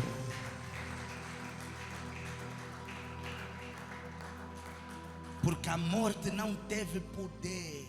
Há um louvor que fala isso, que a morte não teve poder sobre o meu mestre. Jesus viu a morte desesperada, porque nenhuma forma que foi usada mataria o meu mestre. E eu vos garanto, amados do Senhor, que se Jesus ficasse ali o tempo que ele quisesse, ele não morreria. O máximo que poderia acontecer era aquelas aves de rapina que se diz, né? Aquelas aves carnívoras, irem comendo o corpo dele vivo, mas ele não morreria. Porque a morte nunca teria poder para matar o meu mestre. E agora um outro detalhe, que depois vocês podem estudar e vocês vão descobrir, que Jesus foi o primeiro a morrer. Quantas pessoas estavam na cruz? Uma à esquerda, uma à direita, e Jesus, segundo os conceitos, estava crucificado aonde? No meio. Então, alguns estudiosos, eles dizem que Jesus foi o primeiro a morrer, no meio dos três. Alguns, quando apontam isso, eles querem tentar mostrar que Jesus foi fraco, já não estava mais a aguentar. Mas Jesus não foi fraco. É que Jesus disse: eu sou a ressurreição e a vida. Ainda que esteja morto, viverá. Íamos ter um jogo de ressuscita e morre. Porque se morresse o ladrão da esquerda, Jesus ia dizer: ressuscita, porque coisa morta não pode estar ao pé de mim. Ele ia voltar à vida. Se morresse o ladrão da direita, Jesus ia dizer: ressuscita, porque eu não posso estar num ambiente em que coisas mortas estão. Ele ia voltar à vida. Se morresse de novo os dois, ele ia dizer: ressuscita. Então, para não ficar no jogo de ressuscita, ressuscita, ressuscita, ressuscita, Jesus diz: é melhor deixá-los vivos e eu ir primeiro, porque se alguém morrer ao meu lado, eu terei de o quê? De o ressuscitar. Não é porque ele era o mais fraco, antes pelo contrário, é porque ele é o mais poderoso. Ia ser um escândalo para a humanidade, ia ser um escândalo para os soldados, mas é assim, então está a ressuscitar os outros. Deixa morrer. Jesus está dizendo: não dá para morrer ao pé de mim, eu sou obrigado a ressuscitá-los. Por essa razão é que ele foi o primeiro a expirar. Alguém diga: tetelestai. Está consumado. O que está consumado? A tua cura na cruz, ela foi consumada. O perdão dos teus pecados na cruz, ele foi consumado. A tua salvação, a salvação da tua casa, a salvação da tua família, ela foi consumada. E nós só temos do quê? De ativar a consciência do preço pago e tomar posse. Benefícios que esse preço, veja aí, alcançou para nós. Eu sei que parece que está a ficar triste, e o Nelson também não está a ajudar, mas veja, não é para ficar triste, porque a Páscoa não é uma mensagem de dor. Não obstante, como eu disse no princípio, que você não pode focar no resultado final sem focar no processo. Mas no final você não pode acabar chorando, porque é uma mensagem de celebração de um Deus que veio em forma humana, que se fez homem, que morreu, mas não continuou morto. No final de tudo, ele ressuscitou, ele ascendeu, está sentado à direita do Pai, intercedendo por todos nós. Então, não é uma mensagem de dor, não é uma mensagem de choro, não é uma mensagem de tristeza, de amargura, não. É uma mensagem de fé. A Páscoa é uma mensagem de fé, é uma mensagem de esperança. É uma mensagem, veja aí, que demonstra o amor de um Deus por uma humanidade que eu e você sabemos que não merece. É uma mensagem de amor. E não é bonito eu e você sabermos que, não obstante aos nossos pecados, que não é um convite para continuarmos a pecar, o que eu estou a falar, mas dizer que não obstante aos nossos pecados, nós sabemos ou entendermos que alguém todo-poderoso deixou o seu trono para dizer: eu vou pagar o preço por essa pessoa. Alguém saiu da sua casa para vir morrer num lugar que era meu e que era teu. Uma mensagem de amor. É por isso que Páscoa é celebração, celebrar a vida. Porque veja, o segredo ou o poder da Páscoa não está na morte. Porque se ele só morresse e não ressuscitasse, ele seria mais um profeta. Ele seria o quê? Só mais um profeta. Ele seria só mais um mensageiro. Ele seria tido como o mensageiro mais assertivo que passou na terra. O mensageiro que conseguiu congregar todas as mensagens na sua mensagem. O mensageiro de mais luz. O mensageiro que mais elucidou e mais iluminou. Ele seria só um mensageiro. Mas a ressurreição dele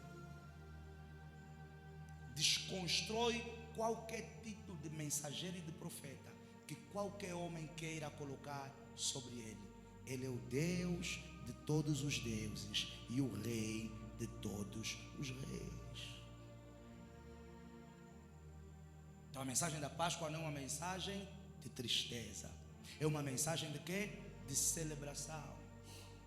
Pastor, se vocês quiserem perceber o porquê que nós celebramos, ou um dos motivos pelo qual nós devemos celebrar, é que Paulo fala à igreja de Colossenses, se não me falha a memória, que Cristo, Ele não só ressuscitou, mas Ele também nos vivificou, nos tornou vivos juntamente com Ele.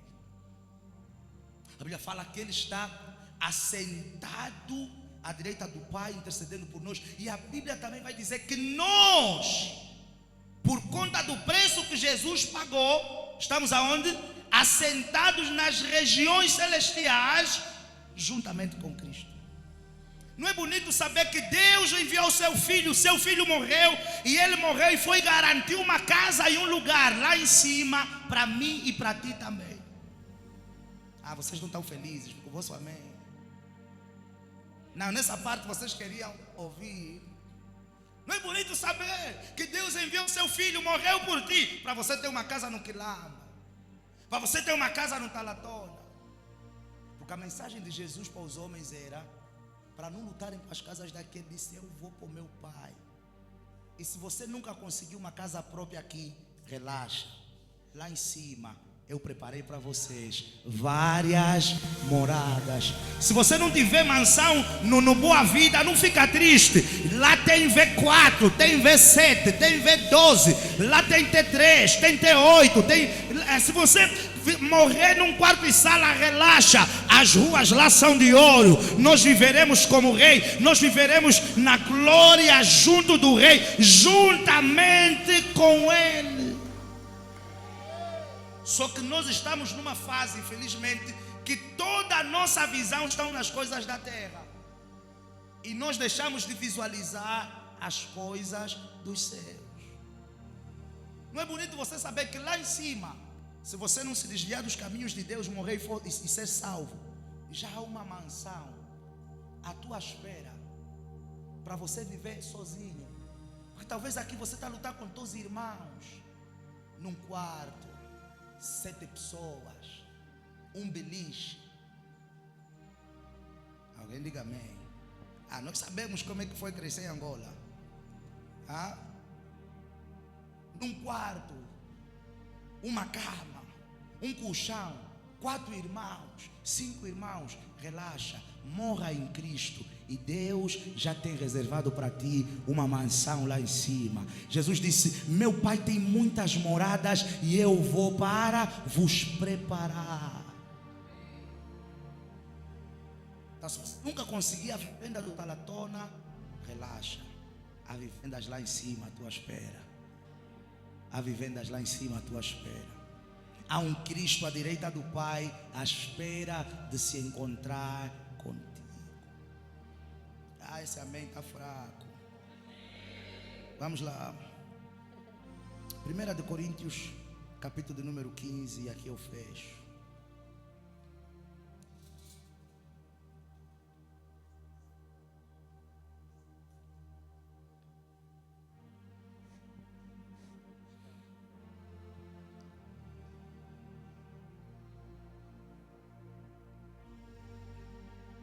Quem já achou, diga amém. Versículo de número 14.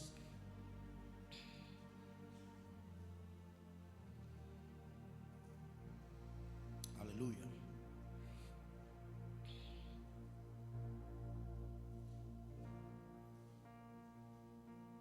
Nós vamos começar do 12. Eu gosto da Bíblia. E eu não gosto da Bíblia quando ela está muito... Ou seja, eu gosto da Bíblia no seu todo. Mas às vezes eu gosto, como é que eu posso dizer? Não sei se eu posso usar essa palavra. Eu queria usar a palavra sarcasmo, mas vou usar outra palavra. Do estado de humor de Deus. E em algumas vezes de Cristo. Porque veja o que Paulo discutia com a igreja de Coríntios. O que eles, por conta da religião, acreditavam ou não acreditavam? Eles não acreditavam na ressurreição dos mortos. Hello? A igreja de Coríntios não acreditava na ressurreição dos mortos. Então a Bíblia está a dizer que Paulo pregando a eles, ou pregando para eles, diz assim no versículo 12: ora, se prega que Cristo ressuscitou dentre os mortos, como dizem alguns dentre vós que não há ressurreição de mortos? Versículo 13: e se não há ressurreição de mortos, então ressuscitou. Versículo 14: e se Cristo não ressuscitou, tudo que eu estou a fazer aqui é brincadeira, é em vão, é perca de tempo. Transpirar, pular, partir o pão, trazer Jesus, falar que Ele está vivo. Paulo está a dizer, se não existe, Ele não ressuscitou, a nossa mensagem, a nossa pregação é mas, volte lá. Não é só a vossa pregação, a nossa pregação que é vã. A vossa fé também é à toa. Porque vocês estão a acreditar em algo que não existe. Não eram todos, mas dizer, alguns estão a dizer, porque nas igrejas tem sempre esses. Ouve, pastor, ele só está a digitar, vai ver daqui a nada. Vai levantar já envelope, quem tem 1 milhão, quem tem 2 milhões, quem tem 500 milhões. Na igreja tem sempre os satanás, os inflamadores do coração. Hello? Ouve, calma, vais ver daqui a nada. Mesmo aquela irmã do protocolo, viste? Cheguei, falei a paz do Senhor, cara bem trancada, bem feia só também. Qual? Não, aquela aí, a outra. E às vezes a pessoa que está a lhe contar essa história nunca viu problema com aquela pessoa, mas daqui a nada poderá começar a olhar para aquela pessoa pelo olho do outro.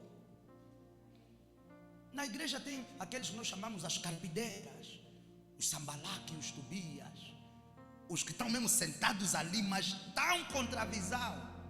Aqui na XZ não, no nome de Jesus. Nessa fase pelo menos não estamos a ter, mas já tivemos uns tantos. Você não está conseguindo perceber, o irmão critica, o irmão fala mal, o irmão, tudo está errado. Mas você está se perguntar, mas essa pessoa ainda está aqui nessa igreja fazer o quê? Ao lado da casa dele tem igreja, não sai só e entra na igreja próximo de casa, viaja, vem mesmo só aqui para banalizar o nosso trabalho. Hello? Em todas as igrejas tem esses. Essa mensagem ali, esse Jesus que eles estavam a falar que ressuscitou. Paulo está dizendo, então, se a nossa mensagem, o pilar, eu quero que você pudesse, como é que se diz? Anote isso que eu vou falar. O pilar fundamental do cristianismo está no fato de Jesus ter morrido e ter ressuscitado.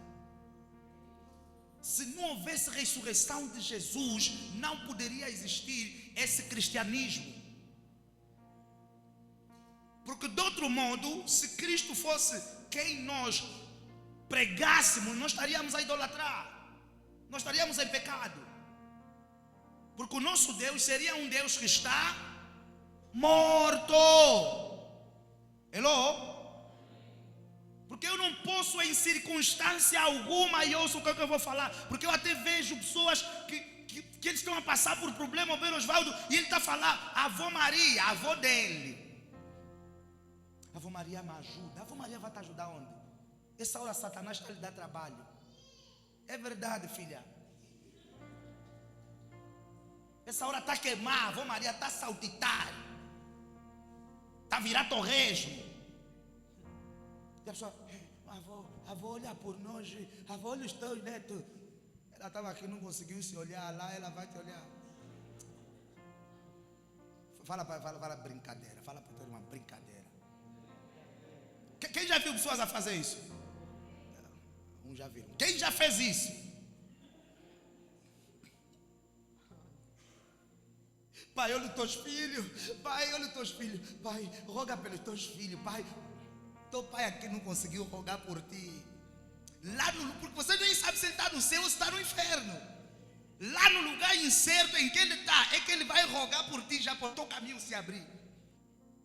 E às vezes por alguma razão dá certo. A pessoa já, pai, obrigado. Pai, funcionou. Papá Francisco, nos ajudaste, papá Joaquim.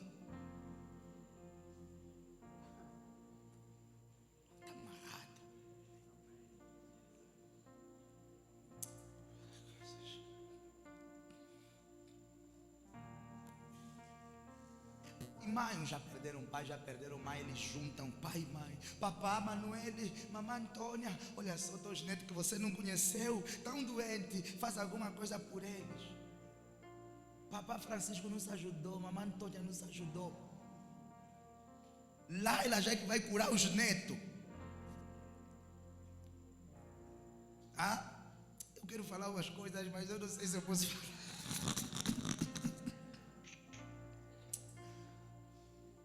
São Pedro lhe mataram também, lhe crucificaram de cabeça para baixo, está morto. Pedro está morto. Não, ele é o padroeiro da chuva.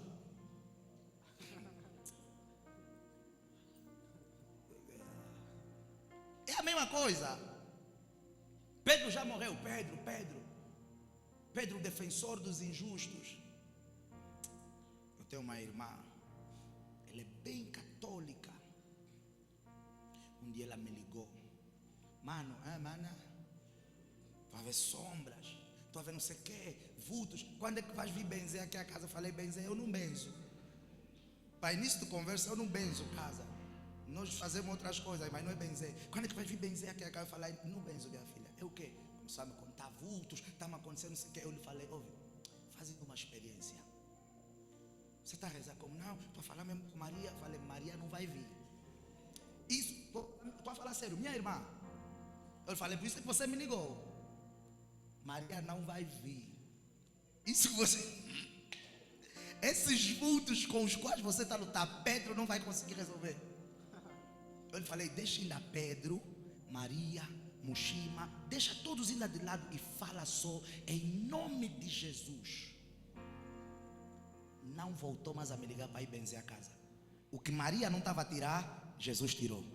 O que Pedro não estava a tirar, Jesus tirou. O que Santo Antônio não estava a tirar, Jesus tirou, porque ele é o nome que está acima de todos os nomes. E eu não quero ferir a sensibilidade de ninguém, mas a Bíblia vai dizer que ele é o caminho, ele é a verdade, ele é a vida, e que ninguém vai ao Pai se não for por meio dele. Ele é o nosso intercessor e o nosso mediador direito na comunhão e na comunicação com Deus. Só que hoje, aqui em Angola ainda está bom. No Brasil, se isso sai, processo. Porque insultou a nossa fé. Não estou a insultar a fé, estou a pregar a Bíblia. É o que está escrito. Às vezes eu vou para os cemitérios, ou num óbito, num funeral, eu vejo pessoas na campa da mãe. Eu percebo as, né? Coração, eu também perdi pessoas e a gente sente dor, sente falta, sente saudade e tal, mas às vezes eu vejo as pessoas ajoelhadas a rezarem na campa do ente querido, e às vezes é um exercício lógico, a pessoa que você está a rogar está ali, nem sabemos mais como é que está. Pensa ainda, essa pessoa mesmo ali vai fazer o que por ti? Mas Jesus pode fazer alguma coisa, porque Jesus é o único que vive e está vivo. Vou dar um exemplo. Alguns anos atrás, a pastora perdeu um tio. Nós fomos ao funeral. Não sei se já éramos casados na altura, não sei. E lá fez os atos e tal. Desceu a campa, fecharam aquilo. A prima mais velha disse: Onda, ora, leva atenção. Eu já estava aqui nesse lado, eu falei, Jesus Cristo, que eu sei a mente deles. Eles quando estão a pedir na londa para orar, eles já estão a pedir para ela falar no pai que lhe enterraram, para cuidar dos filhos, para guardar os filhos, para proteger os filhos. Porque eu sei que eles estamos no direito. Mas é a fé deles. E eu estou já aqui desse lado à espera, porque só já está a sair. Estou à espera da minha garina para a gente também dar o let it go. Eu falei, vai orar. Não é o que ele ouviu. Ele lá protege os teus. Mas ele foi. Então ficar. Jesus é o único que pode. Eu sei que alguns estão a fazer cara feia. Jesus é o único que pode proteger os que ficaram. E para vocês verem, a pastora fizeram já a roda. Eu fora da roda. Não éramos casados ainda, eu não era da família. Eu já sei fora da roda. A pastora orou, Senhor, consola a família, dá força aos filhos para continuar o Espírito de Deus em nós, o bálsamo do Senhor no coração. Acabou de orar. A mana senti tipo, não, não orou bem. Está a faltar alguma coisa. Olha para os teus filhos, protege com a luz, com a estrela. Eu falei, a estrela de manhã é Jesus. O único que nos guarda é Jesus. Porque Ele é o único que ressuscitou. Só os vivos podem ouvir. Porque Ele está vivo, podemos falar com Ele, Ele vai nos ouvir e vai nos responder. Então, se você tiver com as tuas primas, estão a falar, vamos ainda orar na avó, está a falar com o demônio. A minha mãe sabe, ela tem uma sobrinha, uma prima minha, muito mais nova. Quando éramos muito mais novos, eu também era criança, não sabia muita coisa. Falavam, não, ela tem espíritos. A avó fulana, que já foi, incorpora nela. E as pessoas celebravam. As pessoas celebravam aquilo, entravam no quarto com ela e de repente o espírito manifestou e vinha uma avó e começava a falar alguma coisa. As pessoas estavam a comunicar com demônios e não sabem. E as pessoas falavam, ficavam já bem felizes. A avó Maria veio, a avó Maria do Céu falou conosco. A avó Maria do Céu, essa hora era o nome de uma avó que nós já acho que era minha atriz avó já. Uma triarca lá da família, a avó Maria do Céu, que já foi. A avó Maria do Céu incorporou na Magui. Falei o nome dela já. A minha prima incorporou. Eu não entrava, eu saía. Eu era muito pequeno, tinha menos de 14 anos. Eu saía do quarto, os outros entravam. Aí eu via a avó Maria. A avó Maria dava já umas instruções. Eles saíam já bem felizes. A avó falou conosco. A avó não sei lá mais que veio. O espírito ficava já bem feliz porque o tio Manuel apareceu. Os demônios a rirem sobre ele. A avó veio falar mesmo contigo, avó. Alguém diga, Jesus está vivo. E essa é a razão da nossa celebração. Vamos celebrar o nome do Senhor Jesus. Não, acabei. Então vamos lá. Jesus Cristo, o tempo foi. E se Cristo não ressuscitou, logo é vã a nossa pregação. E também é vã a vossa fé, que acreditam naquilo que pregamos. Porque o que nós pregamos é um Cristo ressurreto. Ok, versículo 15.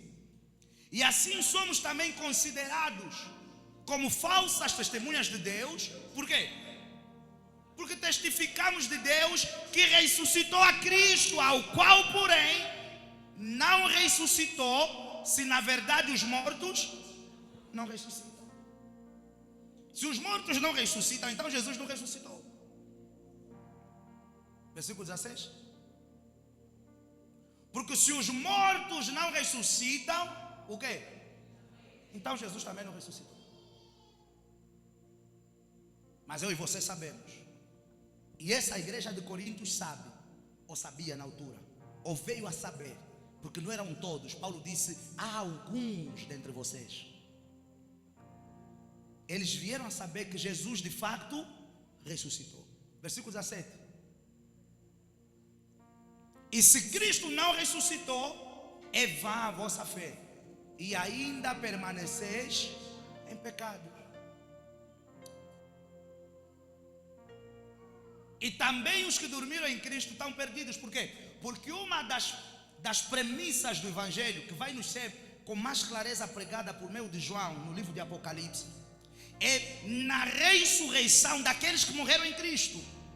Então, todos os cristãos daquele tempo, e os desse tempo também, mas aqui contextualizando com o tempo, que morreram em Cristo, morreram com a certeza de que haverá a ressurreição daqueles que morreram em Cristo. Hello? Ao estudar Apocalipse, quando a Bíblia fala-nos da tribulação, na fase da tribulação, a Bíblia fala que aqueles que morrem em Cristo vão ressuscitar e vamos ficar, tantos já estão na glória, e vamos ficar aqui na terra a governar com Cristo durante 1000 anos.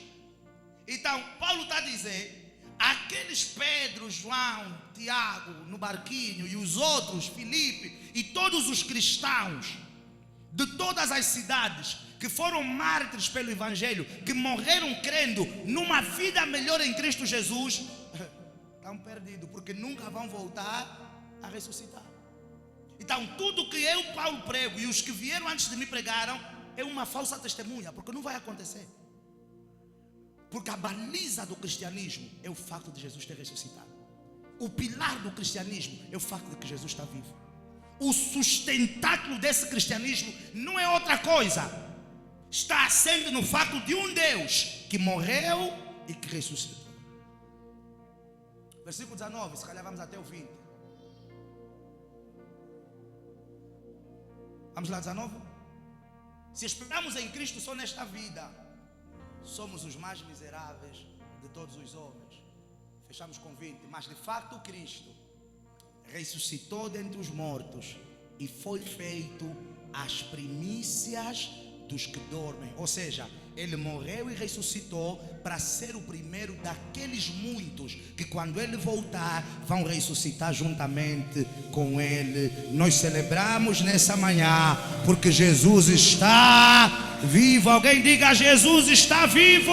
E nós celebramos a sua vida, nós celebramos a sua ressurreição, nós celebramos os benefícios da ressurreição de Cristo. Alguém celebra o Cristo vivo? Vamos dar glórias ao Senhor, aplauda, celebra, glorifica. Isso, celebra e glorifica. Ele é a nossa Páscoa, Ele é a razão da nossa Páscoa, Ele é o motivo da nossa Páscoa, Ele é o propósito da nossa Páscoa, Ele é a nossa Páscoa. Jesus vivo é a nossa.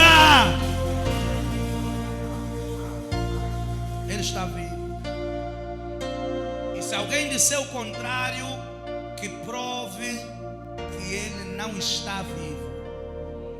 Porque a tumba vazia é uma prova de que Ele está vivo. Porque todos os outros que morreram depois dele, ou antes dele, que se apresentaram como deuses ou como profetas, encontramos os ossos deles nas tumbas dele. Mas quando visitamos a tumba de Jesus, ela continua vazia até hoje. E não podemos acreditar na história de gatunos que roubaram um corpo e não lhes prenderam, continuaram a andar na cidade, a pregar na cidade. Se os seguranças disseram roubaram, por que não prenderam os apóstolos que roubaram? Ele vive. E Ele viverá para todo sempre. Ele viverá eternamente. E Ele é a razão da nossa Páscoa. Ele é a razão da nossa celebração. Oh, vamos celebrar, vamos celebrar, vamos celebrar.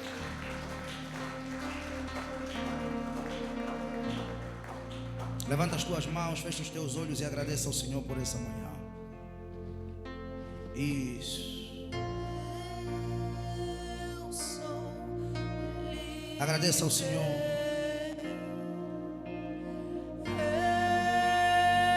Eu sou livre por morrer por ti. Nada além do sangue, Isso, vai falando com Ele. Obrigado pelo preço que você pagou. Obrigado por não desistir de mim. Obrigado pela tua morte no Calvário. Celebro a tua vida. Eu celebro a tua ressurreição. Obrigado por me amar. E hoje nós viemos cultuar, fazendo isso em memória de ti. Vai falando com Ele. Vai falando com Ele. Nada além do sangue de Jesus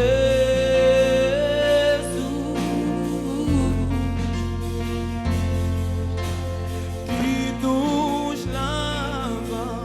Vai falando com Ele. Agradeça ao Senhor pelo seu amor.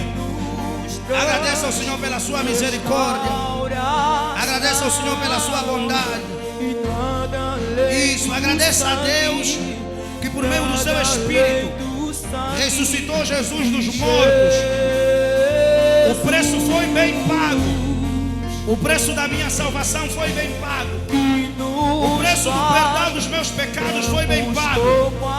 O preço da minha redenção foi bem pago. O preço para a minha cura, para a salvação da minha casa, para a salvação da minha família foi bem pago. Isso, glorifica a Ele, agradeça a Ele, que de uma forma única nos amou. Agradeça a Ele, que de uma forma peculiar nos amou.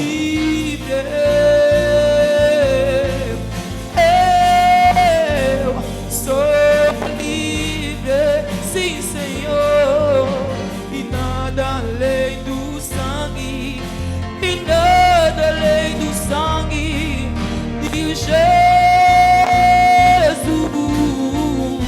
Declare que eu sou livre, sou livre.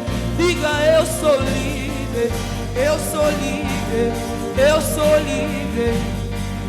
E nada além do sangue, e nada além do sangue, nada além, nada além.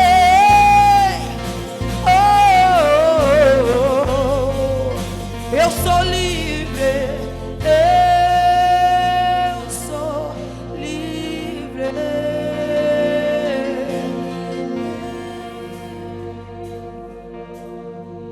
Aleluia. Bem rápido, vamos participar da ceia do Senhor.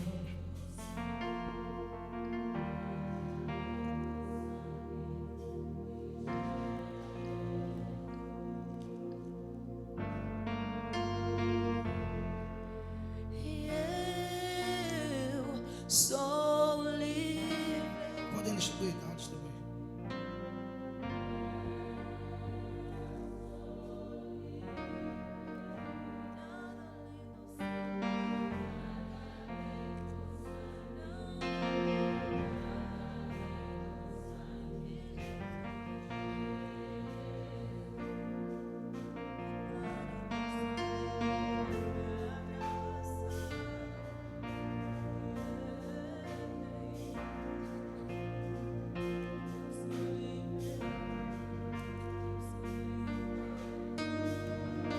À medida que você for recebendo, vai já abrindo, amém?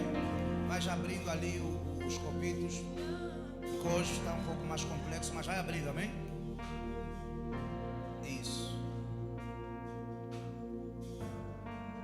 Porque não existe Páscoa sem ceia. A expressão da Páscoa do Senhor em Cristo está na ceia que fazemos para expressar isso. Para que a gente possa de fato declarar, por meio desse ato, do comer do pão, que na verdade vimos Jesus dizer que esse pão vai tomar o lugar da carne, que esse pão também é a minha carne, e como eu expliquei há pouco tempo, vai tomar lugar de qual carne? Do cordeiro que era necessário matar. Porque em Cristo não precisamos matar todos os anos o quê? Um cordeiro. Hello? E não precisamos matar um cordeiro todas as vezes que temos que cear. Basta que disse aos seus discípulos: fazer isso em memória de mim. É por isso que o elemento fé é importante. Porque a tua memória, a tua revelação, o teu entendimento, ao participar desse ato, você não olha isso como um pão. Você não olha como um suco, um sumo. Os brasileiros falam suco. Como um sumo. Você olha pelo impacto e o valor espiritual que ele representa. Enquanto eu falo, vai abrindo, irmão. Abre o copinho, abre o pãozinho, porque vamos cear. E nós já teremos ceado e você ainda vai estar lutando para abrir. Na medida que você for recebendo, vai abrindo. Amém? Então o impacto está na revelação com a qual o ato é feito. Este pão é a carne de Cristo. Este sumo é o sangue do Cordeiro, imaculado, purificado, que foi partido, moído e derramado pelos meus pecados e para minha purificação e santificação, de tal maneira, como falou Jesus no versículo 57 de João 6, que quando nós participamos do seu sangue, da sua carne, nós vivemos em nós a vida dele. E a vida de Cristo em nós, ela não está só ligada à questão do propósito, à questão da longevidade, mas a vida de Cristo também está ligada à pureza, santidade, santificação. Por isso é que ele era, ou é chamado o Cordeiro o quê? Imaculado. Cordeiro sem mácula. A palavra mácula representava uma mancha, uma impureza, uma deficiência no quê? No animal. Porque o chamado de Deus, sempre que se fosse oferecer a ele um cordeiro, era solicitado e expectável que esse animal não podia vir com quê? Com nenhuma ferida. Não podia ser um animal a mancar, não podia ser um animal, sei lá, com pulgas, com peste. Não podia ser um animal com a orelha cortada. Não podia ser um animal com alguma imperfeição. Então os judeus, quando fossem para o curral escolher o seu animal, eles tinham que escolher o animal mais puro ou mais perfeito possível. E esse é o Cordeiro de Deus que tira o pecado do mundo, Jesus, que foi o animal que não pecou, ou o Cordeiro que não pecou, mas carregou os nossos pecados. Então a vida de Cristo não é só o vigor, a vida de Cristo não é só power, a vida de Cristo não é só a cura, é também pureza, purificação, transformação. E isso cobre todos os aspectos da nossa vida. Não é só para quem tem várias namoradas ou vários namorados, como sempre falo nessa igreja. Às vezes o nosso calcanhar daqueles, às vezes é só caráter, às vezes é só conduta, às vezes é só personalidade, às vezes é só língua. E como sempre digo nessa igreja, ninguém precisa te colocar o dedo na cara. Você tem consciência, eu tenho consciência. A dada altura eu preciso usar ela, dizer, eu preciso lutar contra isso, eu preciso melhorar nesse aspecto, eu preciso mudar nesse aspecto. Fazemos desse ato, ou a participamos desse ato, nós vamos estar exatamente a declarar isso. Que a vida de Cristo possa o quê? Fluir nas nossas vidas. Que a vida de Cristo possa fluir na nossa vida, de tal maneira, Senhor, de que aquilo que não estava em ti, negativo, não esteja em mim. O que não existia em ti, essa vai ser a nossa oração nessa manhã. O que não existia em ti, Senhor, não esteja em mim.